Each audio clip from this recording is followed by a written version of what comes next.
Desktop එකට ඒක connect වෙන්නේ නැති එකකින්.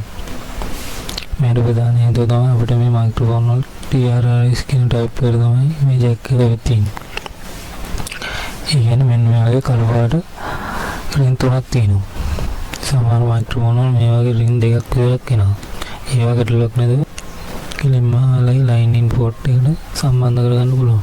අද මම කියලා දෙන්න යන්නේ මෙන්න මේ වගේ කළු පාට රින් තුනක් තියෙන ජැක් එකක් කියන මේ මයික්‍රොෆෝන් එක හරියට ඔයාලගේ PC එකට කනෙක්ට් කරගන්න කොහොමද කියලා. මේකට ඕනවා TRS to TRS කනෙක්ට් එක. මම පෙන්නන්නම් දැන් ඔයාලට මේ මොකක්ද කියන්නේ. මේ තියෙන එක මම මේක දෙන්න කළු පාට රින් දෙකයි. මේක ඔයාලට කඩේ රුපියල් 400කට වගේ ගන්න පුළුවන්. හරි ඊට පස්සේ කරන්න තියෙන්නේ මයික්‍රොෆෝන් එක මේ කනෙක්ට් එකට සම්බන්ධ කරගෙන ඊට පස්සේ මේ කනෙක්ට් එක ඔයාලගේ ලයින් ඉන් පෝට් එකට සම්බන්ධ කරගන්න එක. ඊට පස්සේ ඔයාලට මේ මයික්‍රොෆෝන් එක ගැටලුවක් නැතුව පාවිච්චි කරන්න පුළුවන්. ඔයාලට මේ වීඩියෝ ප්‍රයෝජනවත් වුණා කියලා හිතනවා channel එක subscribe කරලා bell icon එක click කරගෙන ඉන්න. සුබ දවසක්.